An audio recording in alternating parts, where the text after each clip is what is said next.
we're here with, my name is Ray, My name's Dustin. and welcome to the Nashville Flippers interview with my man, Josh Kim. How are you, Josh? What's up? Thanks for having me, guys. I'm like super excited to be on here. If you guys don't know me, my name's Josh. I go by Lot of Josh on like Instagram and YouTube. I upload maybe like 2-3 videos a week on average, I'd say. Hopefully in the future I can like get a little bit more consistent with the schedule. I think it's kind of like sporadic right now, but I'm a reseller just recently full time. And yeah, I'm just kind of excited to hang out with the Nashville Flippers. So yeah, we'll see where this goes. Yeah, I like it. I like it. Thank you. I appreciate that. Tommy Bernard, our man Tommy Bernard says, "Who is a lot of Josh?" He's a lot of Josh. Thinking emoji. So, Josh, you got that name because of like the different like lots of things. Yeah, yes. I was just trying to like think of like a unique name, I guess, and I was just at that point I was like, oh, like a reseller term, like just trying to like brainstorm, and then yeah, it's just like the whole idea of like bundling stuff up together. It's like a play off of that. Yeah, for sure. Cajun Reseller says, "What's up, everybody? What's up, Cajun? Good to see you." And Tommy says, "Do you even thrift, bro? I like that. We need to make some shirts like that." Do you even thrift? Do you even live, bro? That's pretty cool. And then the Inventors of Reselling with Victoria. Girl Victoria says, "Hi, a lot of Josh, Nashville Flippers. Good to see you." Hey, Victoria. Hey, Paul. Yeah, Paul says, "What's up?" Thrift Beast is in the. They're all. I need to hop up and chat in a separate window. Yeah, for sure. I know you gotta mute it just in case, because there's like that weird feedback. It's always tricky. Yeah, that's like the one thing I always mess up. I know. For the first time we tried StreamYard, because of the feedback, we're like, "What is going on?" It's like all this different stuff. But Josh, once you get it going, if you can give us a little bit of the people that may not know that are on our channel, to how you got started reselling. I know that's kind of a basic question, but just kind of give us the nitty gritty on how a lot of Josh got started reselling. Was it like you were a little boy and then you got a box of candy bars and you wanted to flip and make money, or was it just kind of something that you kind of like stumbled upon? I'd say more just like the situation, like kind of stumbled upon it. Like I don't think I didn't really have that like entrepreneurial spirit growing up. Like I didn't go around like my high school with like candy and try to like hustle in and like day in and day out like that. I've only been reselling maybe, I guess I'm approaching like a year and a half now, I want to say, but I guess it's more of like stumbling upon it. So like my sister and I kind of like started, we were just trying to like declutter, like help my mom. She was like downsizing to an apartment, and she was living in like our family home. So it was like a 3-bedroom home, and she was trying to downsize to like a 1-bedroom apartment. So there was just like a lot of stuff that we had to get rid of. So we started off like we paid for it was like a $15 booth at a flea market. We did that. We just filled up both of our SUVs like to the brim and just like set up like 2 tables there. And that was definitely an experience. Like I think like we were probably like the reseller's dream like booth, because we were just trying to get rid of stuff. So we were selling everything for $1. Yeah, like looking back, like I'm like so ashamed of myself, like this, like the things that I've gotten rid of for like $1 or $2, just like literally just gave it away. We just wanted people just to take it. But like looking back, like cassette recorders, like DVD VHS players that my mom just like never threw out. Like it was crazy. Like like did you ever think about like that stuff? Like to us, like normal people's junk, right? Yeah. Yeah, so we did that flea market weekend, and then like the weekend after we tried to do like a yard sale, which definitely wasn't as successful. I feel like it was a lot more work though. And we were just like, oh man, like we need to figure out like something. Like we were just sick of like setting up, tearing down, bringing everything back and forth. So we were just like looking, I just like Google like how to declutter and stuff. And, just Googling that stuff, I kind of stumbled upon eBay. And obviously like I knew about eBay growing up. Like I wasn't like an avid eBay shopper, but occasionally I'd purchase like a thing or two, like every once in a while. Never really thought about selling, but just like continuously Googling. Like I'd stumble upon like blogs, podcasts, and then that kind of led to YouTube. So I was just like binge watching YouTube videos, and I was like, maybe I can do this. Like I'll just start like taking pictures, putting them up on eBay, see if they sell. Kind of like I was learning as I was going. Like I didn't think about shipping until after my first item sold. And I was like, oh my God, I don't have boxes. I don't have any like packing material. So I just went to like my apartment, like dumpster. It was like the little like recycling dumpster, just like like last minute, like super shady packing job, like something I probably never want to receive, like threw newspaper in there. Kind of, like figured it out. I think we've all done that. I did that. You know? I used magazine paper at one point. Yeah. I mean, like slowly selling things off and just like watching the YouTube video, I was like, huh, this is like a whole new world, and it's like super interesting right now. So I just kept binge watching YouTube. I feel like everything I learned about reselling and everything I know about reselling is like through YouTube and podcasts and stuff. Oh, for sure. What are I know that you were talking about first getting started like reselling or selling the stuff off that you said it was in your parents' house, right? Yeah. So my mom, she was in our family home and she was looking to downsize. It was just like too big of a space for her. Yeah. I know we've all been there to where we sold stuff that had like way more value than it did. Yeah. I know that my sister, Dustin's wife, the lady that she used to babysit for, she had that garage sale that one time, and she had all these American Girl dolls. Yeah, she must have sold them. I can't remember what she sold them for. Like $5 a piece. Yeah, and like one person bought all of them. There must have been like maybe how many dolls, Bianca? Like 30 American Girl dolls. Oh man, $5. My biggest regret was I sold off a Toomey bag for like $10. It was like a really nice quality backpack. I didn't know that Toomey was like a luxury brand. I just threw in a pile of bags, and people, you know how flea markets get like the first like 30 minutes. It's like super hectic as a seller, like especially as like a first time seller at a flea market, just diving into it head first, like 10 people like hovering around you, like how much is this? How much is that? Because we didn't tag anything, we didn't price anything. So we're like, just like on the fly, just like $5, $2. Like people would hold up like my old Pokemon cards, and you're like, I was just like $1. That's like zero experience. We just like went in blind, and that's kind of thinking back a lot of regret. But I think that's kind of like, I mean, it was a good experience to have. A lot of respect for flea market vendors because it's a lot of work. It's so much work. The hustle. Yeah. Would you recommend for like other resellers to go to like the flea markets to check it out? I think it's a good option to go if you're just like flooded with inventory, and it's just like a good way to just get rid of stuff for cheap. If like your priority is to just declutter and open up storage space, I think it's a good option. I think there's also like certain categories probably, but like just like doing it once, I also know that's like a crazy amount of work.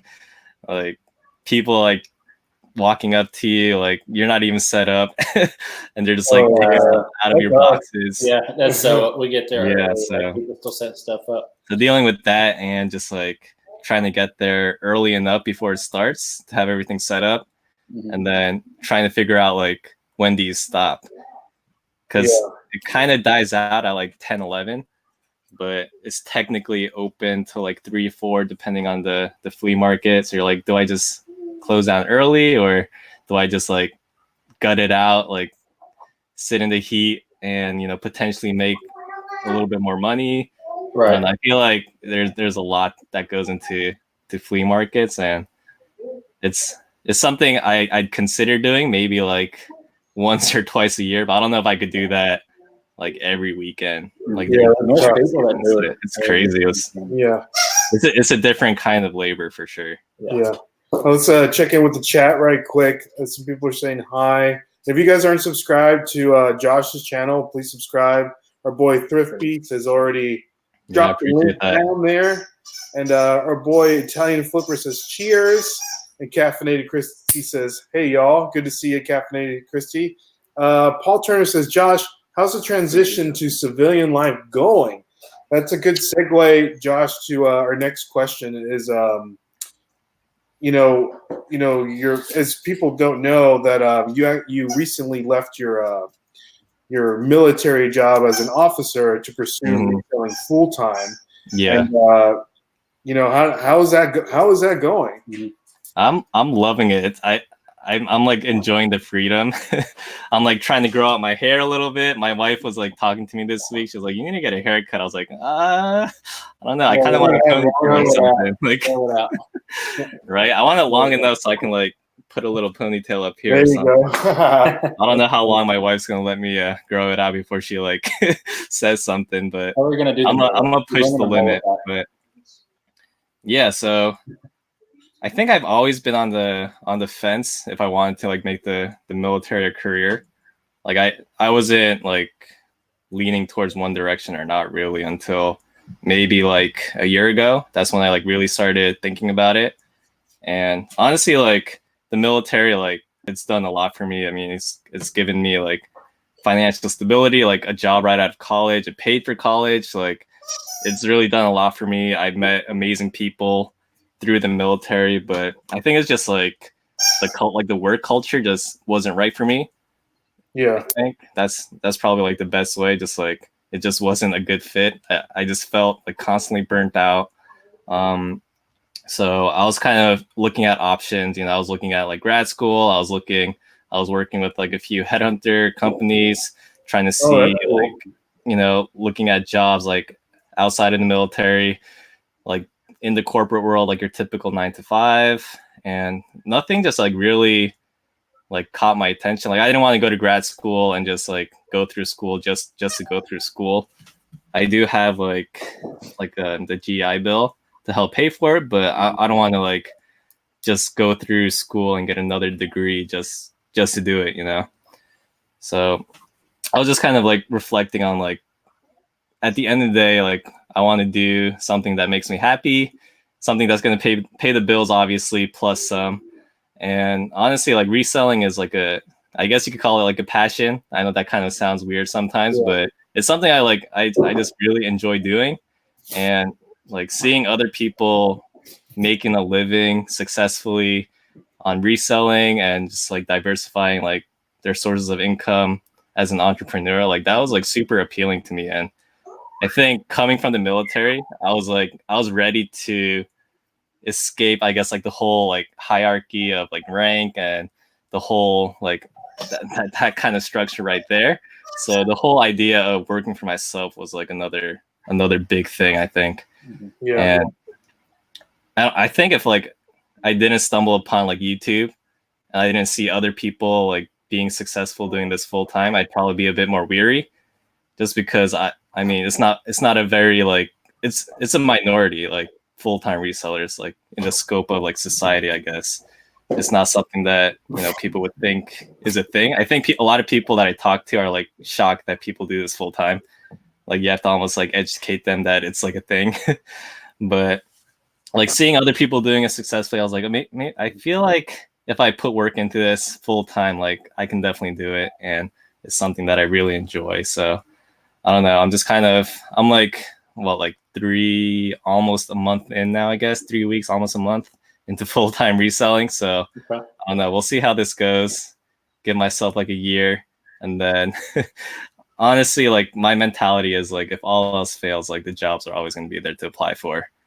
And yeah, might as well try it now before I have kids or something. Now, what did your family think about your transition? I know that for, like with me, I'm 100% Mexican, and then my parents, they moved here from Mexico, and so it's like moving from one country to America to pursue the quote unquote American dream, and to somebody like to maybe be in a position to where, like you were saying, have everything taken care of, to tell them and say, hey, this is what I want to do to kind of pursue my dream, or because I'm not happy or whatever. Yeah, it's kind of tough to break that to your family. Like your wife just got married. You're probably like, what did I get myself into? I'm sure that was going through your head, and just like really, I'm sure you had a struggle with that decision, or just maybe you've already made it up in your head, and like you were saying that the workplace wasn't it wasn't what you thought it was going to be or what you wanted it to be. So you wanted to do something for yourself and work for yourself. Yeah, for sure. I think you're like pretty much spot on. It was like a difficult conversation to have at first, for sure, just because it's not like your typical, I guess, like transition out of the military. And the whole like transition system, they have like a whole program that I had to go through, and pretty much the focus is like building up your resume, building up connections, networking with, you know, big corporate companies, and pretty much like finding like veteran friendly companies like Amazon, Lowe's, Home Depot, all of those corporations, looking for like middle management jobs there. That's like your typical route. I think like entrepreneurship is like it's definitely like a big minority. I think there's like a whole like class schedule, and I think like one, maybe like kind of, if you think about it, maybe two workshops out of the whole program was like on like small business. And it's definitely like it's not very relatable to reselling, just because I feel like reselling is a very different business model than your typical like entrepreneur. Like you're not looking to like get like outside investments. You're not like, you can start reselling with like $2, walk into a thrift store and like slowly build it off of that. You're not trying to get like $100,000 from investors and then being in debt for like 2 years and then eventually, you know, breaking into the profit. So I feel like, I don't know, it was like I couldn't really talk to anyone about it outside of like people on the internet. But yeah, my wife, she's like super supportive though. She's totally on board. I don't think she understands it 100%, but she sees the sales coming in. She sees the sales like slowly improving over time. So I think she sees the potential, and I'm definitely not the best with numbers. Like I definitely need some professional help within the next like month or two, especially with like me like seriously getting into this. But at the end of the day, like she sees the bank account increasing every month.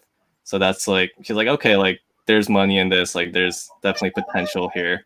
So she's super supportive. My mom, she was like totally against it at first, but she like watches my YouTube videos. I don't think she really fully grasps like the concept of reselling. At least she didn't when she first started watching. But like by watching my videos, like her recommendations, do you know Matt from Part-Time Pickers? Yeah, so his channel came up on her recommendation, and she started watching him, and like he totally convinced her that like you could definitely make like, oh, that's awesome, a good amount of money. Like you couldn't convince her. She told me like straight up in my face, like, oh, like my favorite reselling channel is Part-Time Pickers. I was like, Mom, like you're like, the right answer is supposed to be my channel. Like you can't watch Part-Time Pickers more than you're watching me. But yeah, Matt like totally like she watches like all his videos, and she's like, oh, like he's such a good guy. He's making like a good amount of money doing this. Like, okay, I can see this now. It's like this is like the same exact thing I've been telling you for like the past 6 months, but whatever works, yeah. She just needed somebody outside to tell her, to show her. What are some of the YouTube channels that when you were looking to resell and looking to go part-time that you enjoyed watching? When I first started, like I think the gateway channels are always like Rally Roots, Rake and Profit. Like those are always the ones that come up when you type in reselling. I think the ones that stuck with me were back when I first started. I think there weren't really a lot of reselling content creators actually. Like within the past year, I feel like the number of creators has definitely grown like exponentially.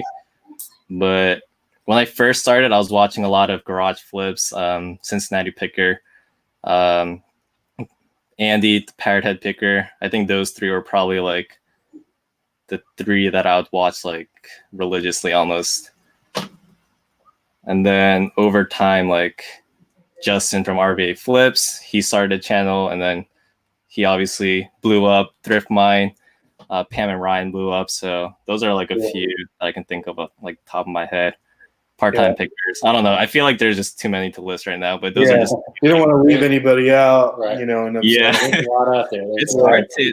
There's like so many people I want to watch, but there's just so many people out there, and it's hard to like dedicate time to like just watching YouTube sometimes.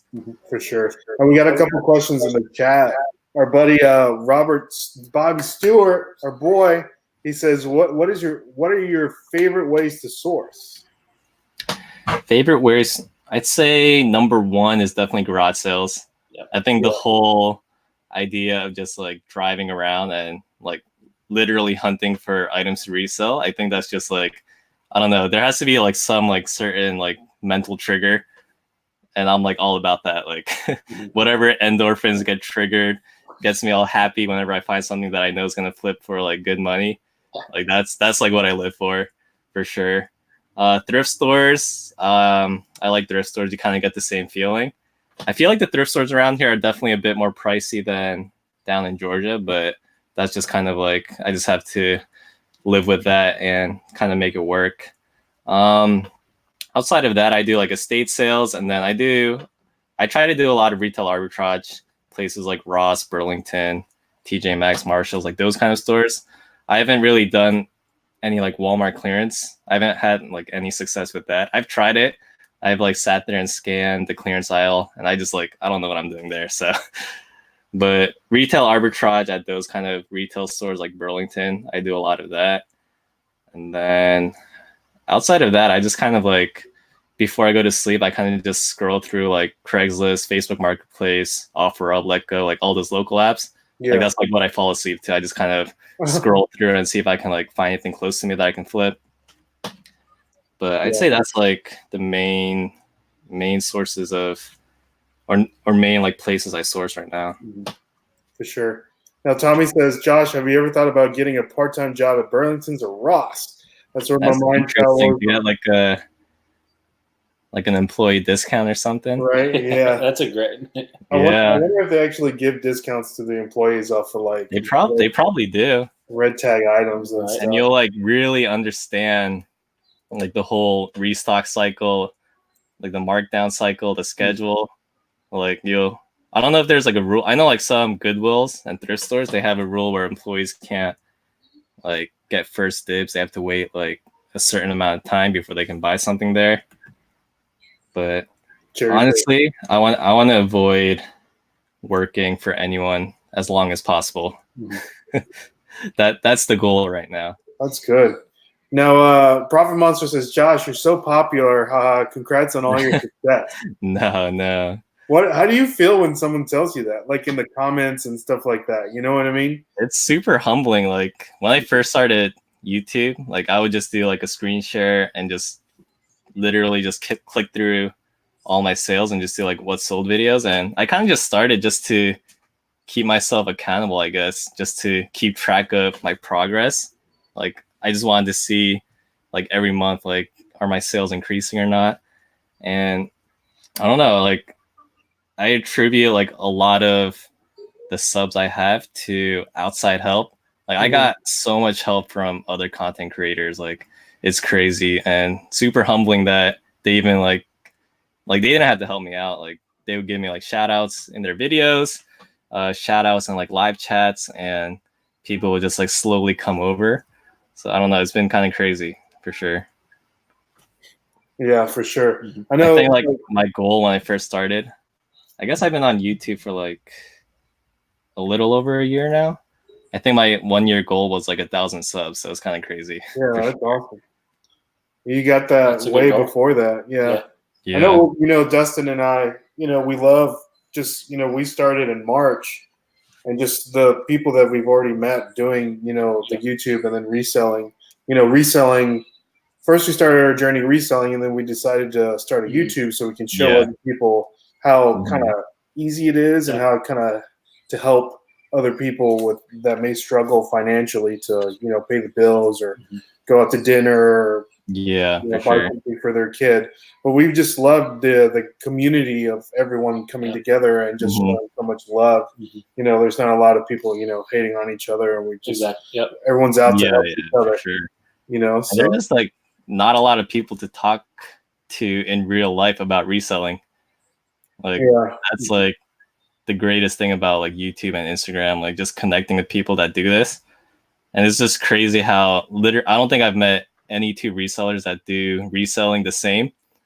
Like there are similarities, but everyone, like whatever situation they're in, they kind of figured it out for themselves, and they're just like making it work depending on their situation. And it doesn't matter like if you're like 2 months in or if you've been reselling for like 20 years, like everyone's doing it differently. So I don't know, it's very eye-opening. And I feel like my business model is just like a big jumbled mess of everyone's ideas that I've stolen and kind of made it my own.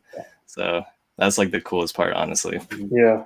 And just like making videos is, I don't know, I kind of enjoy it too. So it's kind of nice that something that started as a hobby, it's starting to slowly generate income. So that's just like a very convenient thing. Like for sure, something that I enjoy doing is, making a little bit of money right now. So it's definitely rewarding. Yeah, we love making videos just because it's kind of like a creative thing to do. For sure. Yeah. So for Josh, for someone that just got done, transitioning to a part-time reseller, what does Josh's day-to-day look like? What time do you get up? Day-to-day. Like how do you get? You're definitely disciplined enough to go and work for yourself since you've been in the military, and you were an officer. So what is your day-to-day? Do you like put goals up like on a board? Like do you write them down? Like, like how does you wake up? Do you list and then source and ship? Like all that. Like what does that look like? Yeah. So I feel like I'm going to disappoint you with my answer now. No, that's what we're. I'm still like trying to figure out what my schedule is. Like we're all trying to figure it out. Like I'm still like, well, like I said earlier, like 3 weeks in maybe full-time reselling.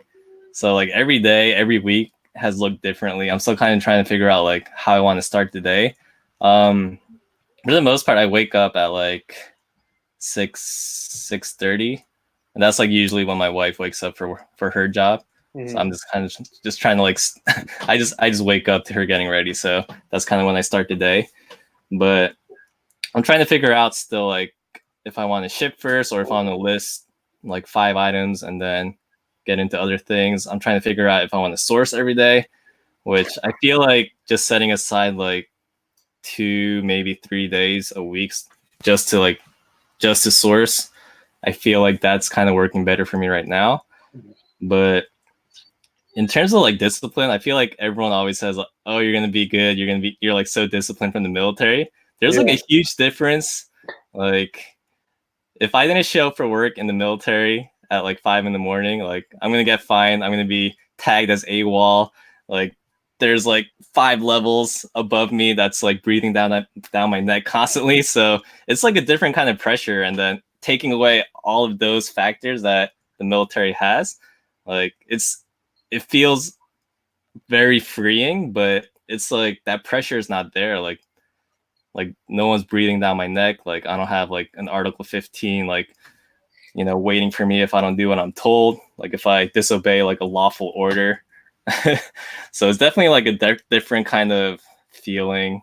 It's something I'm still trying to like work through and just kind of like, I guess, almost create that pressure for myself by like writing like tangible goals and like to-do lists and stuff like that. But yeah, so it's like a completely different feeling now. It's very liberating, but it's also kind of scary because like if I don't get something done, that's on me. Like for sure. I can't say, oh, like my boss didn't like tell me that in the meeting this morning. It's like, I didn't tell myself unless your wife tells me, right? For sure. We just want to say hi to some people in the chat right now. Pick and Roll, good to see you, bud. And Thrift Store Goal is in the house. Good to see you, Martin and Christina. Steve, Martin, Christina. Yeah, and Thriftina. I love that name. Right? The tongue twister. Twistina, Thriftina. I love that. And Tracy. I thought Thriftiana for a second, like that one song. Oh, like Tatiana? Yeah, I thought that for a second. And Tracy's in the chat. Good to see you, Tracy. And Thrift Store Gold has a good kind of a statement / question. He says, it seems like part-time resellers are more hungry than full-time. I think it's weird because it's kind of like that thing to where it's like when you're climbing up the mountain, you finally make it to the top and you're like, what do I have to work for from here? You know? So it's like, you know, like, do you experience that to where it's like, okay, I'm here, I'm doing what I'm doing now. Yeah. Like what I want to do, it's like, what's next? I feel like I'm still definitely hungry. Yeah, all right. But I understand the whole part-time thing, because as a part-time reseller, especially if you're like super, super passionate, like you're not just doing it as a side hustle for like extra income, if it's something that you like really enjoy doing, like your brain is just consumed by reselling. Like you're at your full-time job and you're almost like going through the motions and just like thinking about reselling. Like I'll be like on the toilet at work, like scrolling through Facebook Marketplace, like messaging people, doing like reselling things. Like, is this still available? Yeah, I'm like thinking about going to the thrift store after work. I'm like, okay, like when I go home, I have like 3-4 hours to, you know, if I don't want to do anything until I go to sleep, I have like 3-4 hours to work on this, you know, this little side business I have, and you're just like constantly trying to build that up. Yeah. But I feel like it's just like a different mental approach, I guess. Full-time reselling, I almost feel like I have less time dedicating like full-time hours to reselling. Like as a part-timer, like it's something on the side. Like it's not something you're depending on to pay the bills. If you want to just like watch Netflix that night when you come home from work, like no pressure, like watch Netflix, you know? If you want to play video games, just go ahead and play video games. But like doing this full time, I'm definitely feeling like a different kind of burden, I guess. Like I constantly feel like I'm behind. Like I feel like I wasn't productive enough. Like at the end of the day, when I'm like reflecting on like what I did, I'm like, oh man, like I definitely like wasted a little bit of time here and there.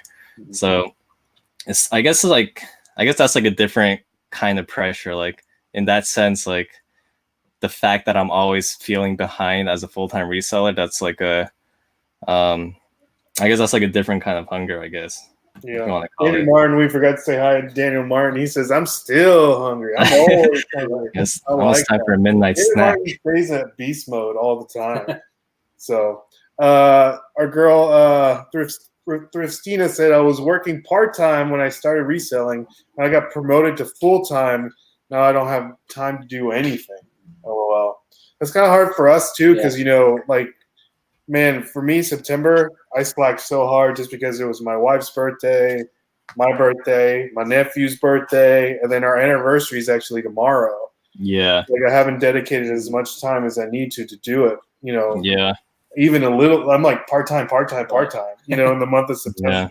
Yeah. October is going to be different, but I mean, did you struggle a lot with that when you were in the military?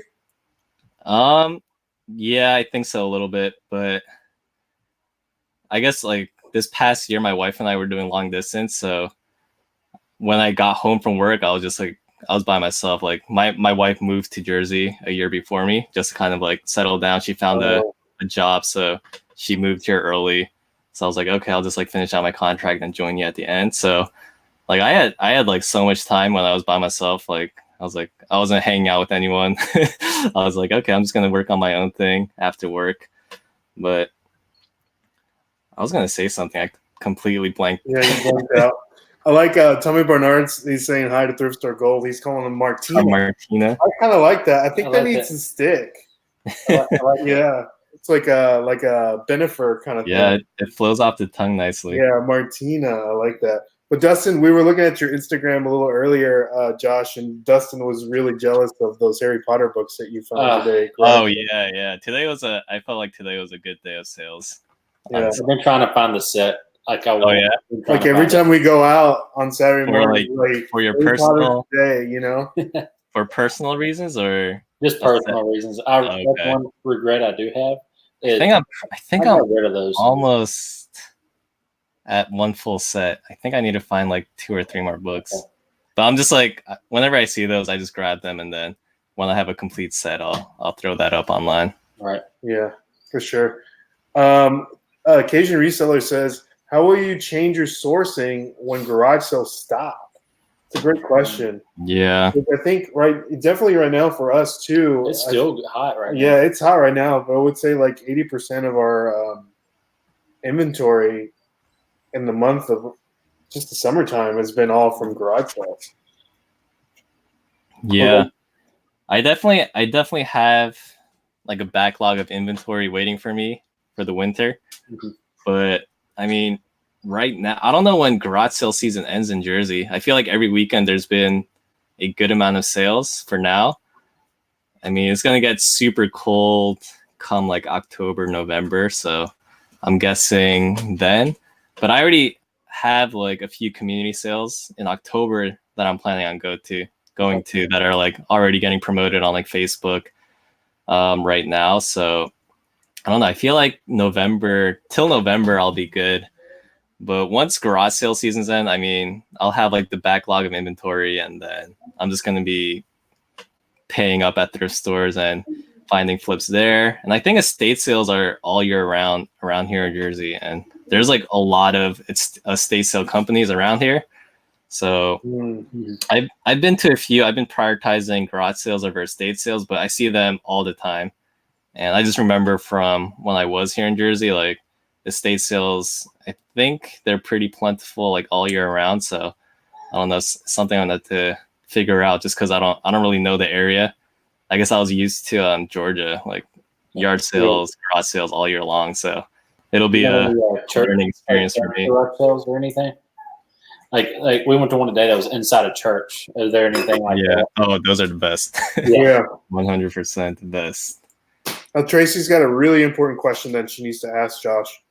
I don't know if you want to answer it or not. She wants to know, important question, boxers or briefs? Boxers or briefs?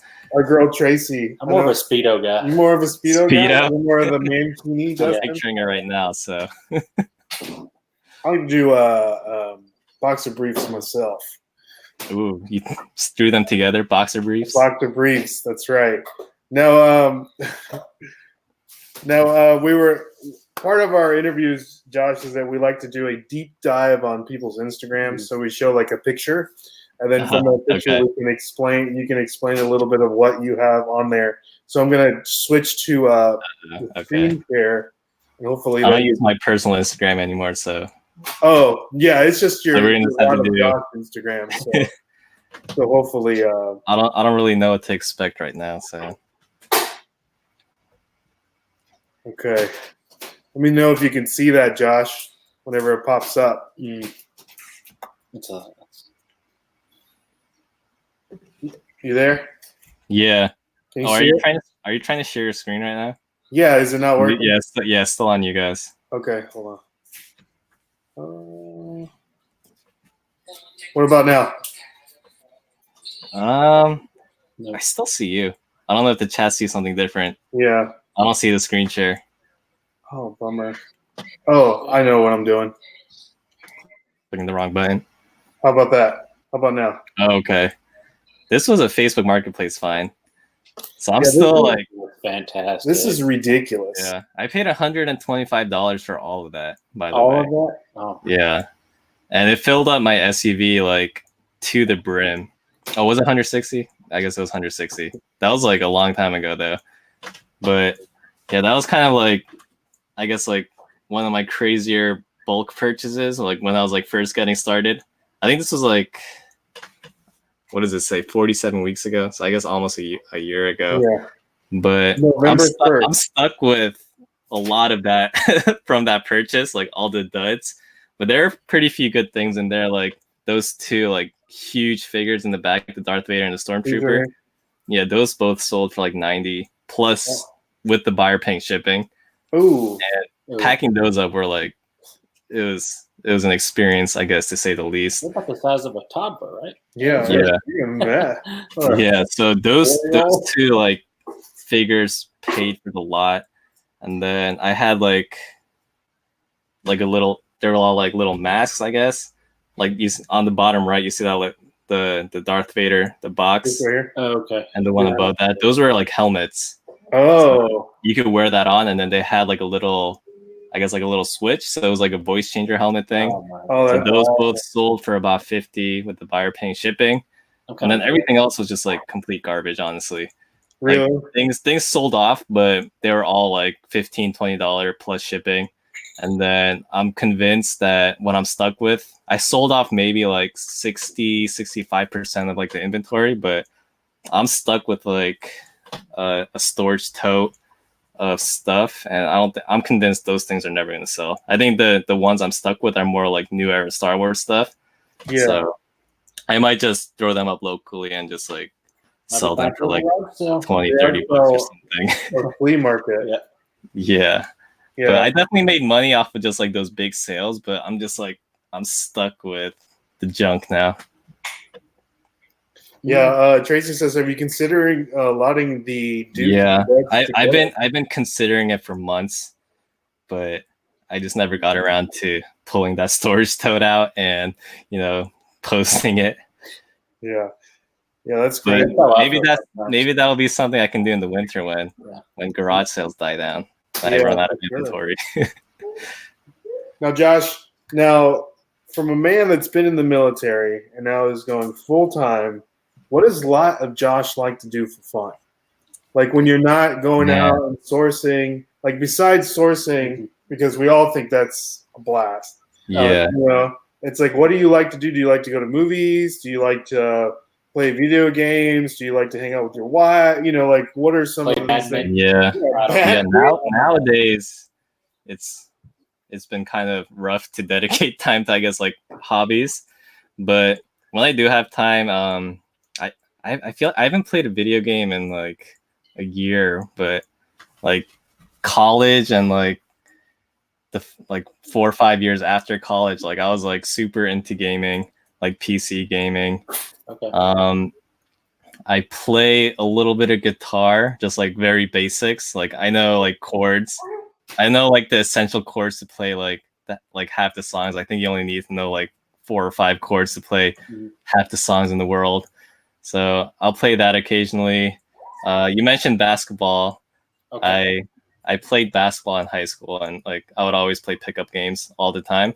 Oh yeah. So, cool. Yeah, like by far basketball is my favorite sport, and I think we have preseason for the NBA starting who's your next week.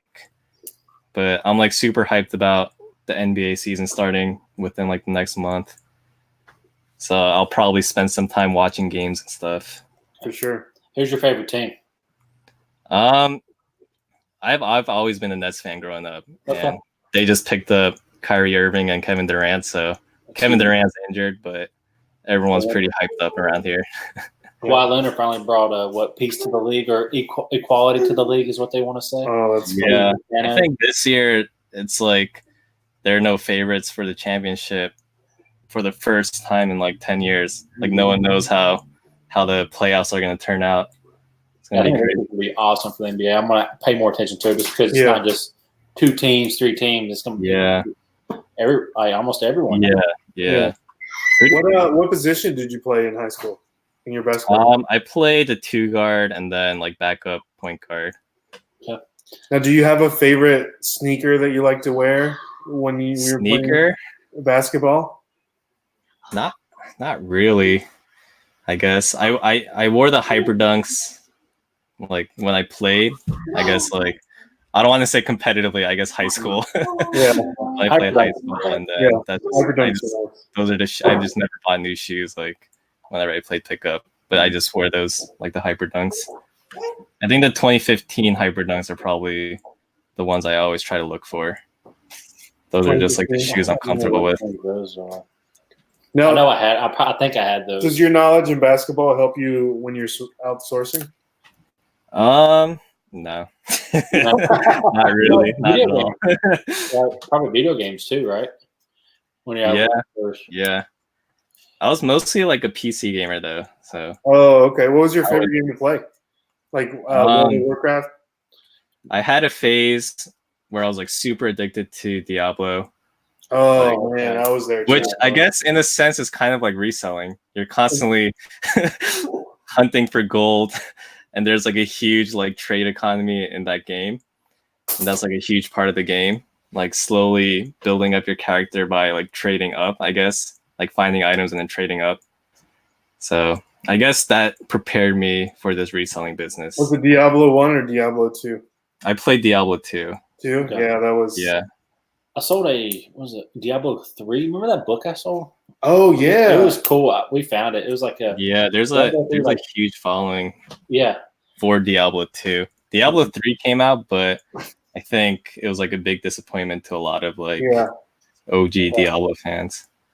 It's kind of like the Halos, right? I mean, you were thinking, because you were a Halo guy. Right? Yeah, I still am a Halo guy. But I feel like after the third one, it kind of like, they should have stopped. Yeah. Mm-hmm. So Cajun says, what level eBay store do you have, Josh? I think it's the premium one. The premium one? The one that gives you 1,000 free listings. Yeah, for sure. I think that's premium. Yeah. That's the one that we have. $50 early coupon. I just got the free. I think it's the same thing. Now, Tracy wants you to play a couple chords for us. Do you have your guitar nearby so you can serenade us right quick, Josh? It's in the other room. I don't even think it's tuned right now. Right. Next time we will have a Kumbaya with a lot of Josh. Yeah. Yeah, we can have everybody with campfire. Yeah. Yeah. So Josh. So you like to play basketball. You know, you don't like going to movies. Like, what's your favorite movie? Yeah, I'll go to a movie. I'll go to a nice restaurant occasionally. I'll do nice walks on the beach occasionally. But I mean, like, outside of like reselling and YouTube right now, just hanging out with my wife. I'm trying to like prioritize that. So I'm like trying to follow her work schedule and dedicate like those hours to reselling and YouTube. And then like when she comes home, like I'm trying to like really, it was really hard at first. Like when she'd come home, I'd like still be working up until like dinner. And then like after dinner, instead of just like hanging out and chilling, like I'd go back into the eBay room and like keep working. But I think like the past week I've been trying to, I guess, like separate work, like have like work-life balance, I guess, like trying to impose that on myself, just because it's hard to put like a backstop when it comes to reselling, just because it's never ending.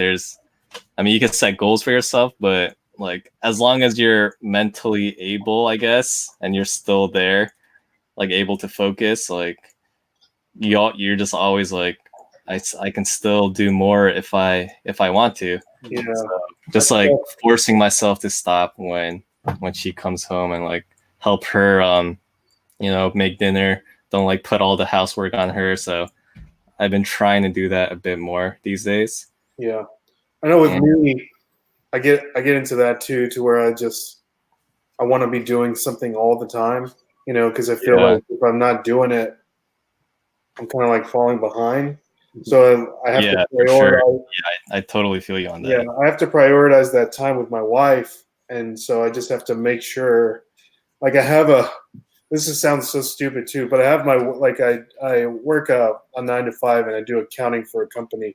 Yeah. And my work planner, I'll even have it written. Call your wife. Written. Oh, really? So it's like I know, and like it reminds me to do it, and to a point to where it's like now every. I like to take trips with her maybe every 5 months. We go out of town and just kind of, like get away from everything and just kind of impress, just because it's like, I got to make sure, because it's just too easy to get consumed sometimes. And I don't have kids right now. And Dustin just has, he has a little boy. So. Yeah. Man. Yeah. I think we're planning on having kids in maybe like, I think we're giving ourselves like 2-3 years right now. That's like the plan, at least. What's the plan? So, so giving ourselves 2-3 years to, I guess we'd like to travel before we have kids. I guess I feel like it definitely, at least from like friends that I know that have kids, they definitely all have told me like it definitely gets hard once you have kids. Like the world revolves around just keeping them alive and making sure that they grow up properly. Do you agree with what he's saying about, since you're the only one with a little 1-year-old little boy right now? Yeah, I mean, yeah, for sure. We want to do we'll still especially like the first few years when they're like they can't even walk around on their own. Yeah. But yeah, I mean, I'd like to travel, I guess, a little bit before we have kids, and then I don't know. I don't even know. Like, I hear other people telling me about like raising kids. I don't think I'm gonna know what to expect until it happens. Yeah, I remember the first night he was crying. We had no idea. He just happened to get eaten enough. That's what it was. So man, that's like went to the pediatrician. They gave us what he needed, and he was good to go. But it's like one of those we'll never forget that first night. Yeah, there's like that's probably like it sounds like one of the most stressful life events. Not knowing what's wrong with your newborn on the first night. Yeah, it was. That's probably up there. Most stressful. Don't Google anything ever. Don't ever Google anything. Yeah, like, oh, your baby has cancer. Yeah. Whenever you Google anything, like any type of injury, it always leads to cancer. Cancer, or you're gonna die in the next 3 hours or something like that. Never do that. No, Marty Christina says bye, and Daniel Martin says happy wife, happy life. Yes, completely agree on that for sure. Yes. And couple of pickers wants to know how your perfume sales are going. Perfume sales, surprisingly better than I thought. I think I got a few viewer sales on some of my listings, and the good thing about the perfume is like they're all like multi-quantity listings. I think there's something with, I don't know, there has to be something with the algorithm and like the priority of like where your listing shows up like once things start to sell. Because like after I got like those few viewer sales, I feel like it almost like pushed momentum in my favor for that listing. I don't know if it like pushes up your listing, like your multi-quantity listing up in the search, like once a few things sell. Right. But like after those viewer sales, like this past few days in the weekend, like there's been a lot of perfume sales just on those where the viewers bought a few. So that's good. I think once it's all said and done, I'm like, now, I heard something about you couldn't sell perfumes on eBay at one point. But I guess they were looking to change that or something like that. I think I might have saw something. I don't know. Correct me if I'm wrong, Josh.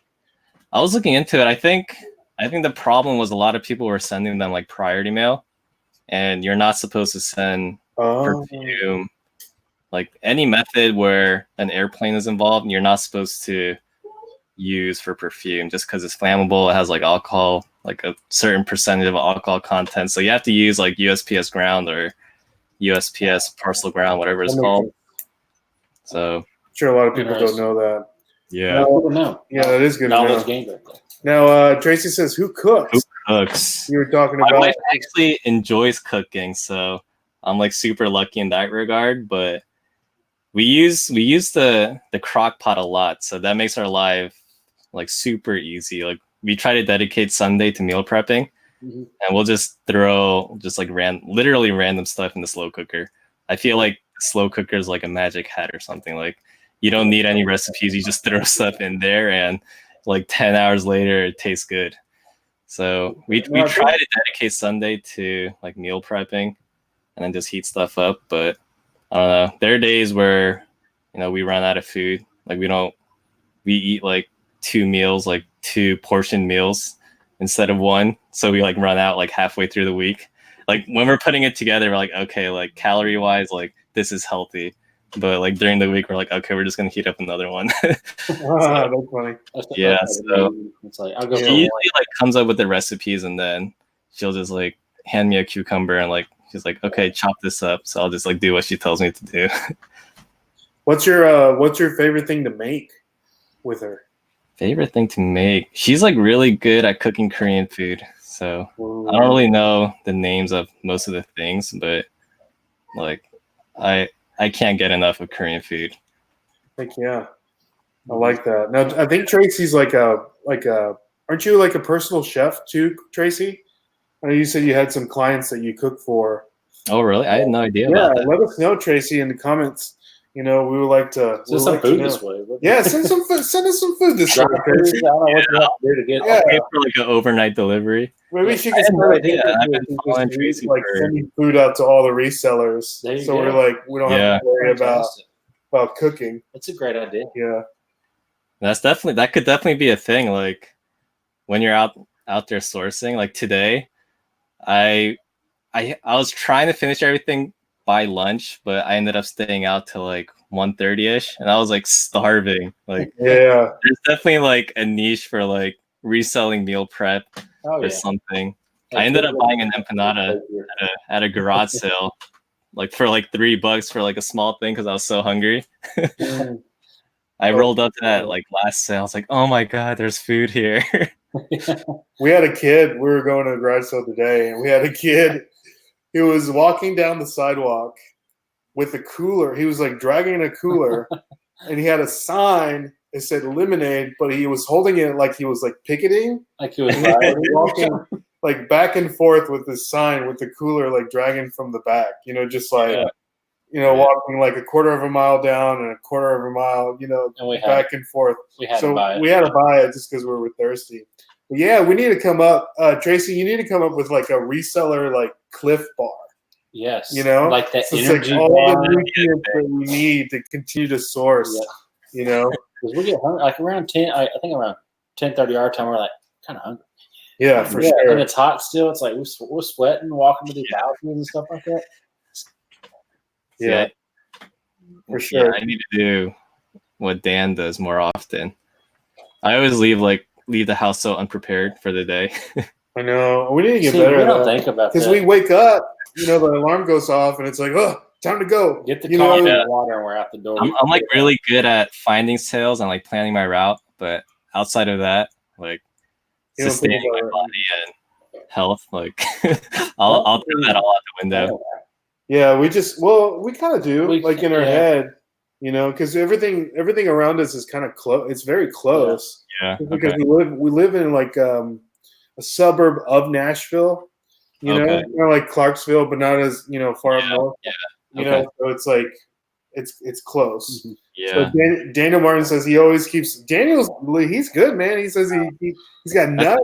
That's a huge nurse though. It's like he's got you squared away. Yeah, we need to get a tip from Daniel. What do they call where they just drop off like food and stuff and water and stuff to like different people? Like a care package? Like a care package. It needs to be a reseller care package. That's what we need to come up with. Yeah. Daniel says helps prevent me from spending lots of money eating out and these snacks with whatever healthy. Yeah. Oh, I'm sorry. We love to go out to eat. I'm sorry. I know. And Nashville has a really good food scene too. Yeah, I kind of miss Nashville. Yeah. As you can see, we're extra large boys. Extra. Yeah, the spicy fried Nashville fried chicken. Yeah, man, that's the stuff right there. There was a really good restaurant in Nashville that my wife and I always went to. Do you guys know Monell's? Yeah, Monell, the family style buffet. I haven't been there yet. My wife has been there. She said, "Oh, you have to go." That was by far our favorite restaurant. Like, whenever we spend the weekend in Nashville, that was like a must go for us.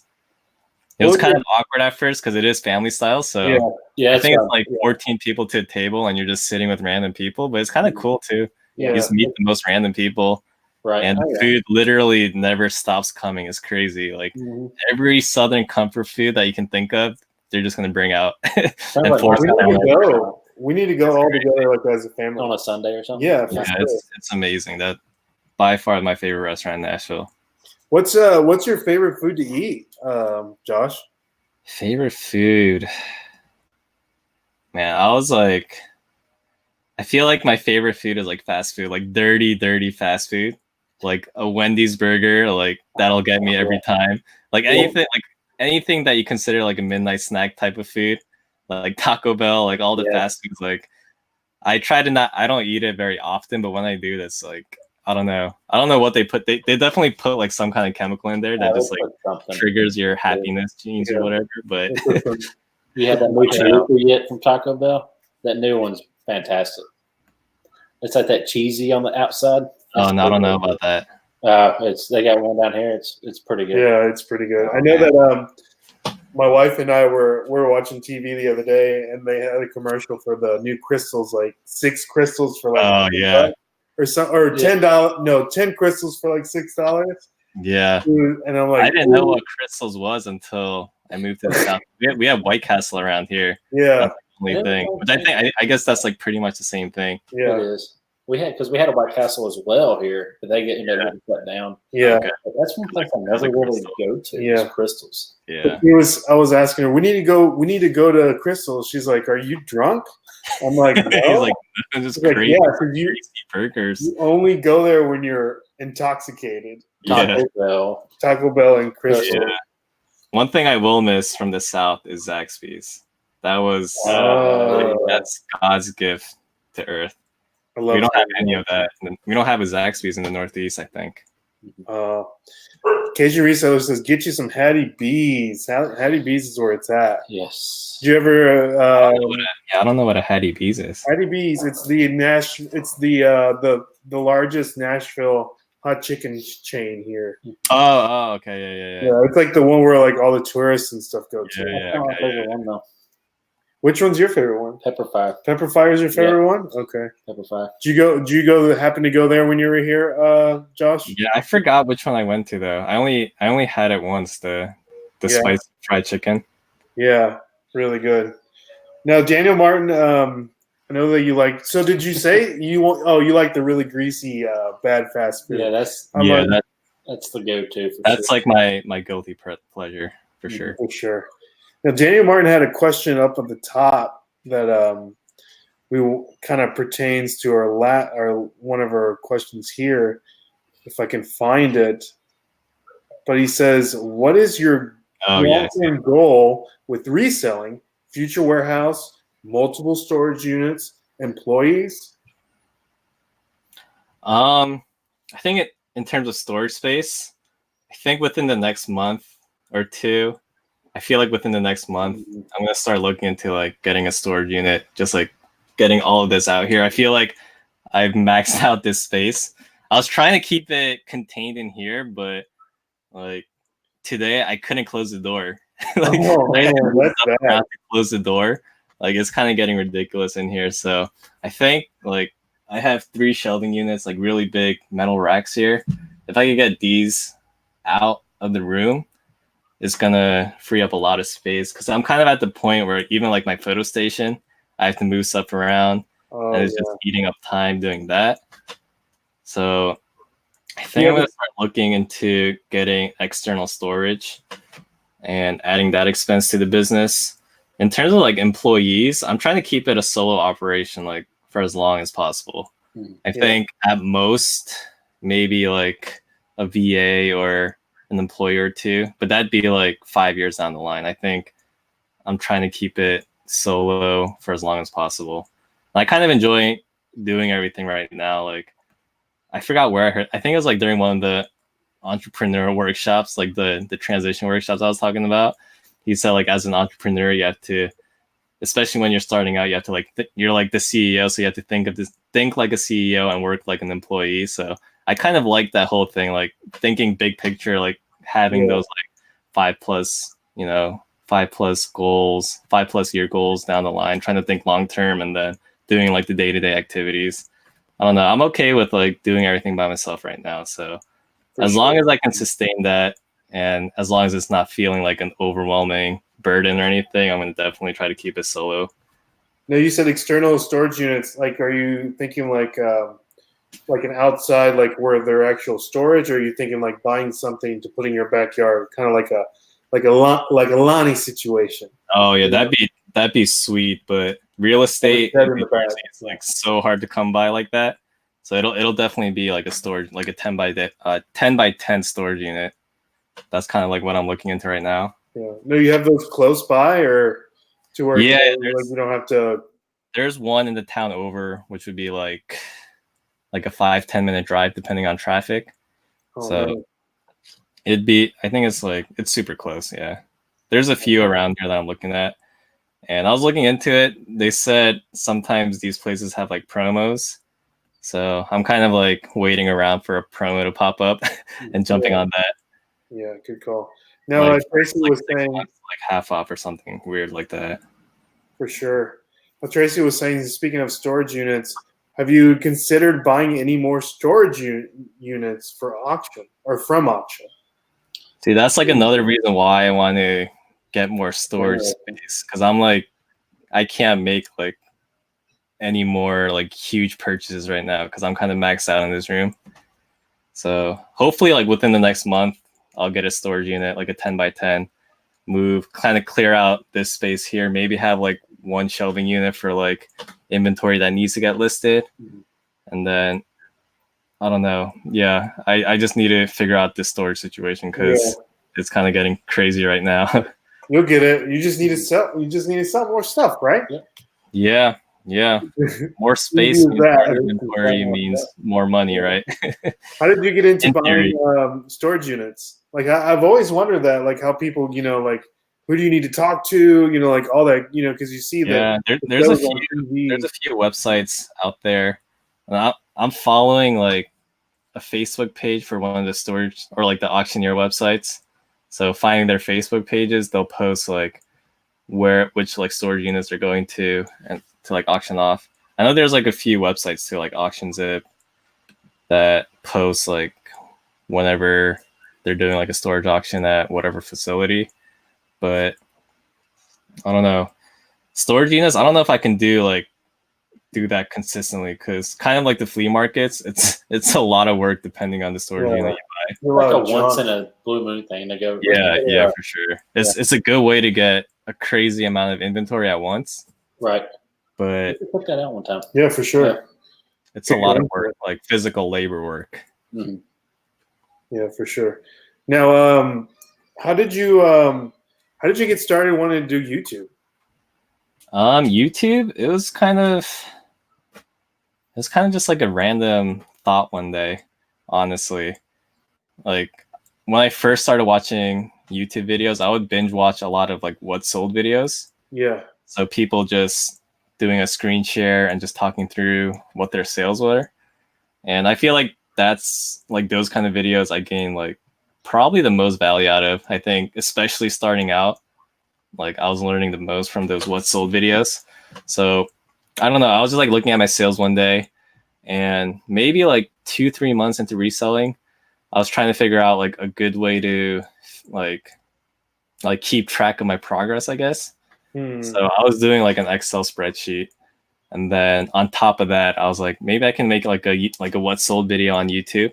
So like my first few videos, they were just like very inconsistent, like monthly videos. Like at the end of the month, I would pull up my spreadsheet, do a screen share, and just like literally just talk through my sales, like my numbers. Like I was definitely like way more detailed when I first started my what sold videos than like these days. Like I would talk about like, I'll literally just like read my spreadsheet with the screen share on and just like talk about like what I paid for, all the expenses, like fees and stuff like that. And honestly, like in my head, it was just like a way. I was like, I guess these videos, like I can look back one day and see like how my store is growing. That's cool. And that was kind of like the idea of like why I started those what sold videos. Yeah. And then it kind of just like evolved from there. Like I would do only what sold videos, and then I do like a vlog like once a month, and then like the next month maybe like 2 vlogs, and then just like slowly expanded like the different kinds of videos from there.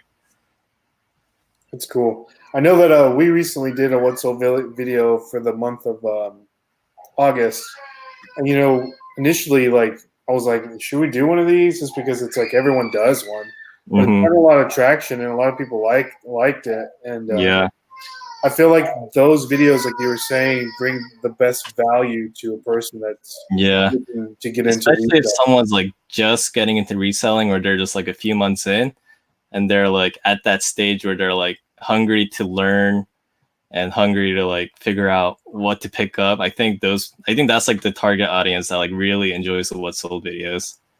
Yeah, they'll watch like the whole video too, just to see what other people are selling. Mm-hmm. That's great. I know for someone, like small time YouTubers like ourselves and other people that may be in the chat, they want to like know like what are some tips and tricks that you can let people know that maybe want to grow their YouTube following. Like Yeah. Or is it just like one of those things that's like, I'm just going to keep doing what I'm doing and then the people are going to follow? Or did you follow any kind of like secret recipe, you know, or?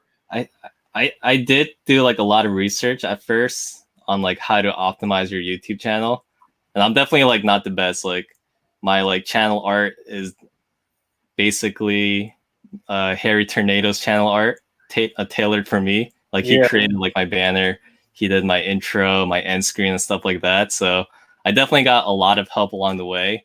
My thumbnails are still like super simple, but I think the biggest thing is like, I think networking is definitely a huge part, especially when you're first starting out. Because honestly, like my first like big chunk of subscribers came from like talking to Lonnie from Garage Flips. He gave me a shout out. Participating in like live chats, like people would slowly, you know, and I'm not saying just to talk in live chats just to get subscribers, but just like getting to know people was like probably the biggest thing I attribute to, I guess, like gaining momentum for the channel. And once people find your channel and they start watching your videos, I mean, the people that like them stick around, and just over time, I guess that just kind of grows exponentially. Like, I think definitely the first 1,000 it was definitely a grind, but once you hit 1,000 and like get monetized, I think YouTube starts recommending it to other resellers. Like once you hit that point, like YouTube has a reason to recommend your video to other people now, because YouTube gets a cut of that ad revenue, whatever you're getting. So they have, you know, YouTube has like they have a reason to promote your videos too. So I don't know, like once you get that first 1,000, it's definitely a grind to get there, but once you're like monetized, it like definitely starts speeding up. Sure. But yeah, like anyone that has like under 1,000 and they're trying to like get to that point just to like, I guess, hit the YouTube algorithm a little harder, I'd say like networking is definitely the best way to do it. Yeah, for sure. Don't like spam your video, but just like get to know people, connect with people, other content creators, and then just like over time, people will find you. Yeah, that's awesome. Have you ever gotten to a point to where you're working on a YouTube video, like early on in your YouTube career, if you will, and you're just sitting there and you're like, why am I even editing this video? Like this is a waste of my time. You know what I mean? Or was it one of those things to where like you like doing it, you know, like it doesn't matter what anybody else is thinking about it? It's that's definitely like, yeah, you definitely have to enjoy putting videos together, especially in the beginning. Like, because if you don't enjoy it, you'll hit that point where you're just questioning, like, why am I doing this? Like, no one's even watching. Like, because I started those videos like for myself in the beginning, and then it was something that I realized that I enjoy doing. So it was just kind of like a side hobby to begin with.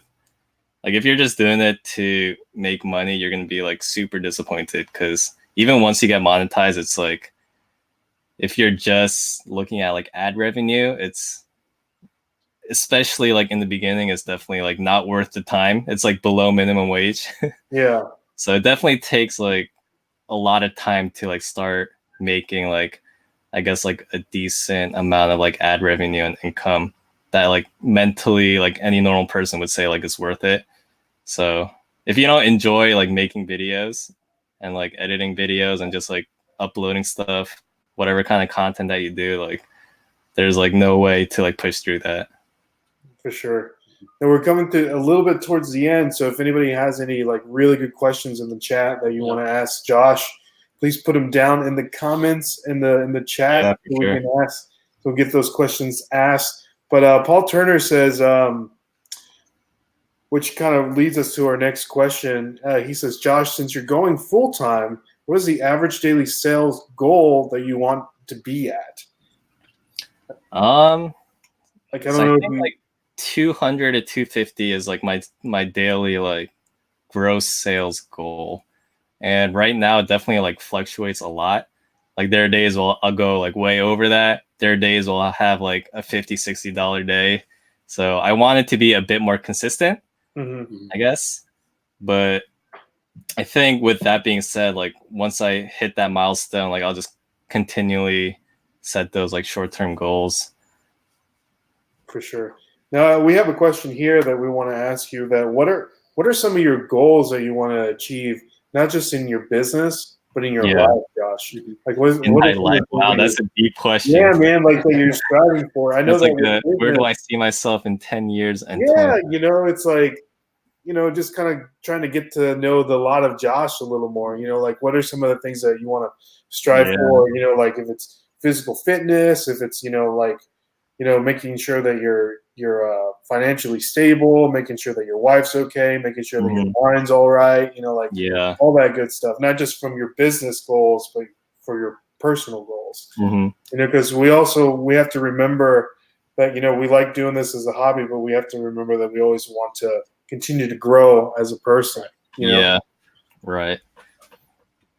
Definitely, like, I'm not saying like money's everything, but I want to make sure that I'm comfortable financially. I think right now I definitely took like a big pay cut for sure.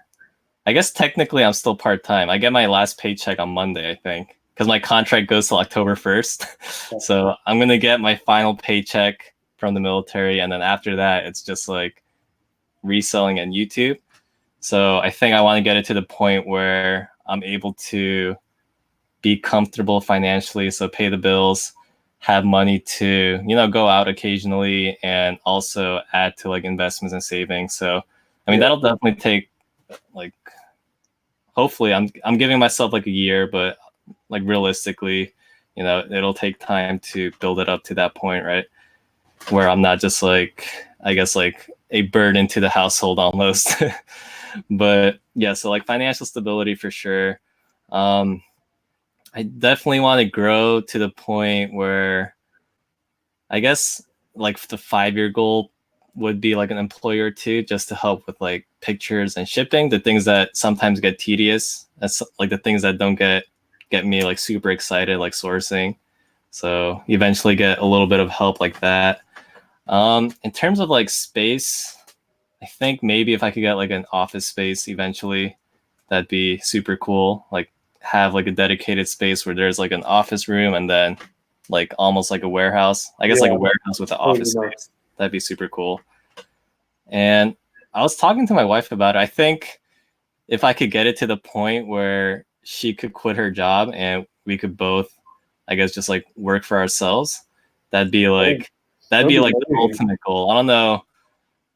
That'd be like a long-term goal for sure. Cause she does enjoy her job, but she does have her days where I guess she's like, man, like I just want to quit, I think that's typical with any full-time job. So, I mean, she's at the point where she really does enjoy what she's doing. She's working in public relations. So she enjoys the line of work that she's in, but I think like long-term, I think it definitely add a lot more flexibility, especially like once we have kids, like having the flexibility to kind of do, I guess, just like adjust our schedule for them.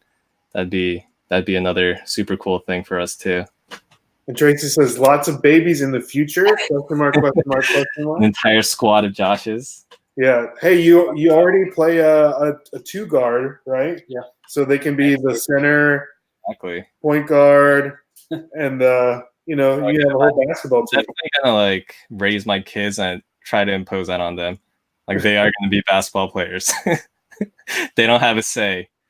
That's funny. And that's where I'm at. I'm like, I want him to play. Like I play a lot of golf too.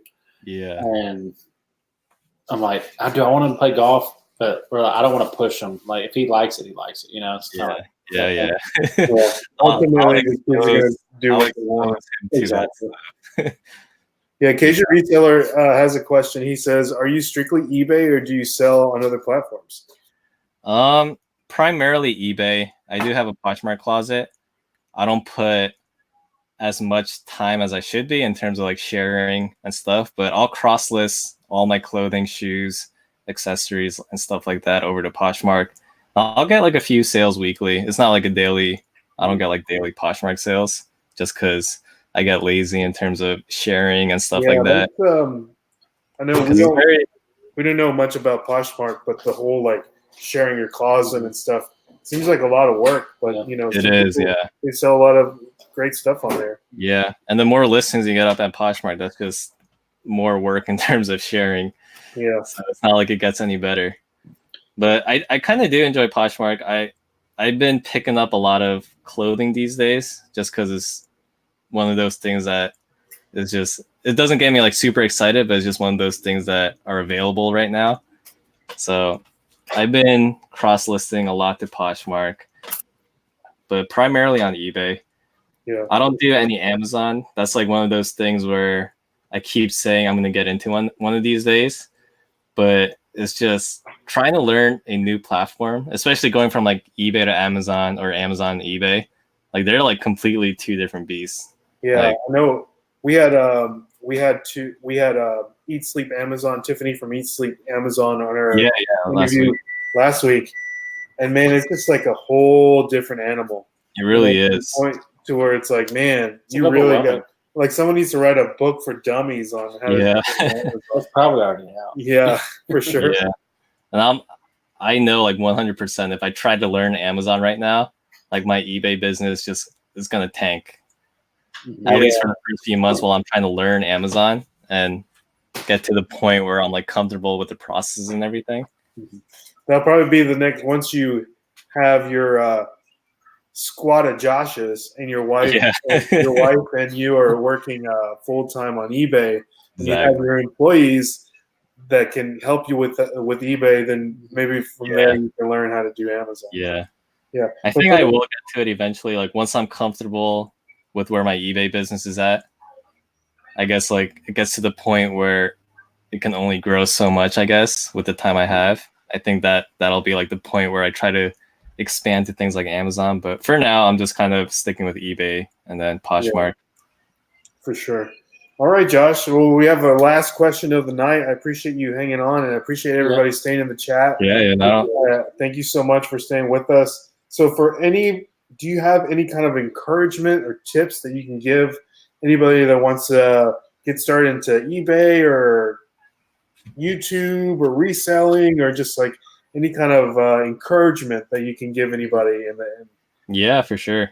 I do get like a lot of messages, like people asking me if YouTube is worth it, and they're like on the fence of uploading a video. I'd say like if you're thinking about it, you're already at the point where you should be uploading videos. Like if you're constantly thinking about it and you don't upload a video, you're just going to regret not uploading videos. So if you're thinking about it, like at least give it a try, see how it goes. And that applies to reselling as well. Like I think a lot of people that watch YouTube content about reselling, I think they're not resellers. I think they're people that are interested in it and they're considering it, but they're almost scared because of things like shipping and stuff like that, online scams and things like that. So if you're on the fence, if you're like thinking about something, it's definitely worth at least trying it for like a month or two and see how it goes. Because if you're just thinking about it and questioning if you start, like that's like a never-ending cycle, and that's just going to lead to regret. So that'd be like my one I guess sage of wisdom or whatever you want to call it for the day. For sure. All right, man. Well, we appreciate you coming on. It was awesome. Yeah, I didn't even realize we've been on for almost an hour 30. Yeah, I looked at it and I was like, oh man, we need to get off because it was super cool hanging out with you guys. Yeah, we just want to make sure to be conscious and of your time and everybody else's time in the chat. Yeah, for sure. Thank you so much, guys, for sticking with us in the chat. We love you guys. We love all of our subscribers, everyone that comes in the chat. Yeah, everything the same way. Commenting back of all your videos and all that stuff. I think that's the cool part about YouTube. Going back and checking the comments. Yeah, just showing seeing all the love that people put out there. Oh yeah. Yeah, for sure. Have you ever gotten a really negative comment in your? Sorry to bring that up. I get a few every video. I think that garage sale video where I think it was titled like she called me cheap or something. Oh yeah, that's a great one. I got so many negative comments on that video, but I mean, you get a few every now and then, but I think like 99% of the comments are positive, and honestly, that like that outweighs the negative ones. I blocked someone like a week ago actually for the first time because he was commenting like pretty much calling me like a scumbag and stuff, and he started replying to every single comment pretty much saying the same thing. I was like, okay, like his name wasn't Tommy Bernard, was he? It probably was. I don't know. Yeah, but Tommy. That was like the first time I had to block someone because usually it's like a comment or two and then they disappear. But someone that's like that dedicated, I was like, okay, like yeah, what a troll! I can't deal with this. But yeah, like 99% of the comments are positive, and that's kind of what I hold on to. And then I think it's just inevitable. Like people, I don't know what kind of excitement they find in trolling people, but I mean, there's always that's just the internet, I guess. One thumbs down guy. Yeah, we have one person that always thumbs down. Yeah, I had like I'm convinced there are people that had the notification bell turned on just to thumbs down. Yeah, for sure. Because I get a spike like 1 or 2 every time I upload a video. I'm like, man, this guy's dedicated. Like, he really hates me. Yeah, that's one of the things. I think the person that's doing it to us, we go to this place where they have like Amazon bins, like full of returns and stuff. Yeah, I've seen those. So like, he's upset that we're doing videos showing like where to do it. Yeah. So he always like thumbs down the video. We don't know if it's for sure. That's just like that's our honestly, if it's not us spoiling the secret, someone else is gonna do it anyway. Yeah, and see, like that's the thing. Like it's like garage sales. They're not in any secrets. It's like, okay. Yeah. So the information's already out there. It's out there. It's out there. If you want to do it, you want to do it. Yeah, for sure. So topics for next time. Because we'll get off here. Yeah. We'll talk for hours. Yeah, like if we could do like another stream, that'd be super cool. Yeah, for sure. Next time for sure. We'll have some good. Sure. We'll talk about that for sure, and then how the NBA season's going on. Yeah, and negotiating skills. Yes. Yeah, because I'm cheap, man. I always like to get real cheap stuff. Yeah.